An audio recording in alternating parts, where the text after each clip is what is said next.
Уважаеми сънародници, преди около месец ви казахме, че българското правителство в лицето на министър-председателя Румен Радев е решило да направи много важни концесии на Турция, които всъщност са част от политиката на Румен Радев за предоставяне на най-различни, да ги наречем директно, подаръци на Турция. Първият от тези подаръци на стойност 1 100 000 лева дневно е договорът с Боташ, подписан преди 2 години и половина от служебните правителства на Радев по пряко негово указание. Този договор продължава да действа, макар че когато Радев беше на среща в Анкара с Ердоган преди месец, каза, че договорът бил замразен. Истината е, че договорът не е замразен, договорът е с отложено действие, което означава, че парите продължават да се трупат и ще дойде момент, в който България ще плати. Или ще й бъде предоставена сметка, която трябва да плати. Друг е въпросът дали ще имаме възможност тези пари да ги дадем. Това, което получихме като информация след разговорите на Радев с Ердоган в Анкара, беше, че България ще дава концесии на Турция допълнително. Едната от тези концесии вече беше дадена. 33% от потенциалното газово находище Хан Тервел, намиращо се в Черно море, вече е собственост на турската държава. Тоест, дадено е на концесия на турската държава, ако трябва да сме точни, но ако там бъде открит нефт или газ, на практика България ще получава точно 1,3% от това, което се добие, защото такава е концесионната такса. Колкото получаваме от златото, което се изнася в чужбина, толкова ще получаваме от нефта и газа. Абсолютно нищо. Но концесиите продължават. Ние казахме тогава, че има информация, че българската държава в лицето на Румен Радев се е съгласила да предостави на турска държава да строи магистрала Черно море.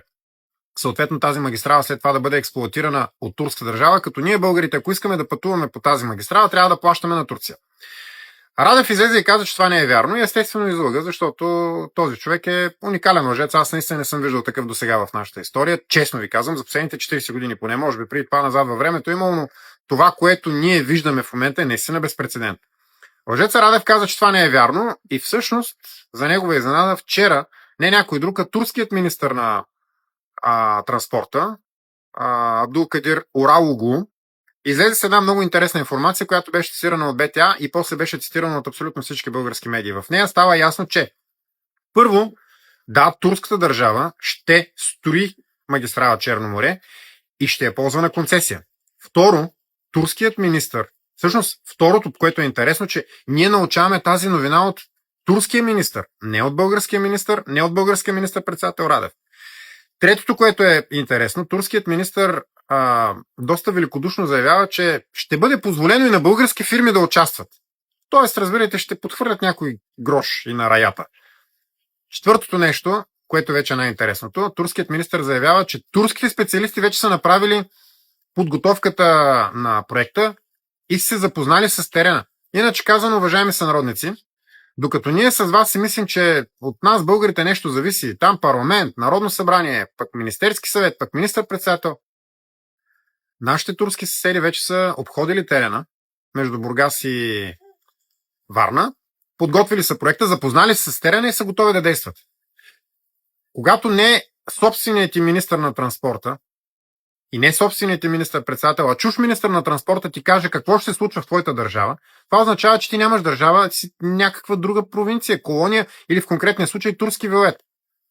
Когато съответно същия този турски чужд министър ти каже, че негови хора вече са минали и са обиколили терена на държавата ти и са направили проверка на терените обстоятелства, това вече означава, че ние наистина не сме независима държава. Ние сме турски вилет. Между другото, в изказването на турския министър-председател, на турския министър на транспорта, извинявайте, има още нещо интересно.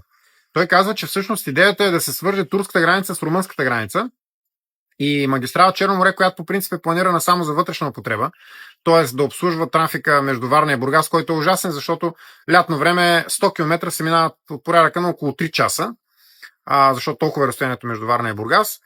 Всъщност се оказва, че турците имат доста по-големи амбиции. Те искат да направят дори ново КПП, защото в момента имаме 3 КПП-та само с Турция, Капитан Андреево, Лесово и Малко Търново, искат да направят ново КПП, да продължат магистралата нагоре до Румъния и така нататък и така нататък. Две са основните причини за това.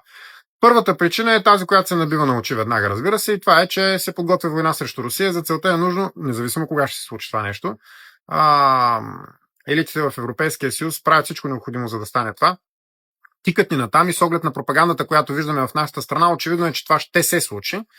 Освен ако, разбира се, българският народ не прояви мъдростта да избере възраждане, защото ние сме единствените, които може да спрем войната в нашата страна, но това е друга тема. Второто, и поради тази причина турците искат да изградят такъв коридор, през който да минават по-лесно техни войски, пък и не само техни, всякакви други чужди войски. С други думи, на практика България се превръща в една територия, през която минават всякакви други хора, а ние сме тук едни от, както се казва, многото. Второто, което не се набива толкова много на очи обаче в момента, няма пряка магистрална връзка между Северна и Южна България. Ако броим магистрала Хемус, тя е в най-западната част на България, прохода Витиня. На турците им е стратегически важно обаче да направят връзка между Югоизточна и Североизточна България. Защото това са двете области на нашата страна, в които има най-много мюсюлманско население, което се му определя като турско. Иначе казано, турците отварят един много сериозен път към българския Североизток. И в този ред на мисли искам да си представите следната картинка след няколко години. Магистрала, на която се вее турските знамена, на която плащате на турците, за да пътувате по нея, и по която се движат безпрепятствено не турски автомобили, просто да си представете турски военни колони. Разбира се, за да участват в учения, за да участват в не знам си какво си и така нататък. Може би след това ще видим и друго, не знам. Не искам да спекулирам, но това, което прави Радев, ме кара изключително много да страхувам за бъдещето на България. Защото наистина задавам следния въпрос. Не на себе си, аз имам отговор на този въпрос. Задавам го на вас. Какво според вас, уважаеми сънародници, ще е следващото, което Радев ще подари на Турция? Говори се за водите на Тунджа и на Марица. За Марица не знам, честно казано, не заради нас, защото там гърците имат претенции. Тоест гърците пазят в момента заради самите себе си, разбира се, български е интересно за Тунджа. Въобще не съм сигурен. Какво да кажем обаче, ако евентуално турците проявят други претенции, ако поискат да имат бази в България? Ние сме натовска държава, защо да нямат бази? Ето имаме 5 американски бази, в момента включително и летище София. Защото въпреки, че Радев каза, че няма да кацат повече американски военни самолети, те кацат, което не е новина. Радев е лъжец, той лъже постоянно. И излъга и в този случай. Истината, уважаеми сънародници, че Радев поставя под въпрос съществуването на българската държава. Радев е най-големият национален предател за последните 40 години, който управлява държавата. И Радев е много голяма заплаха за националната сигурност.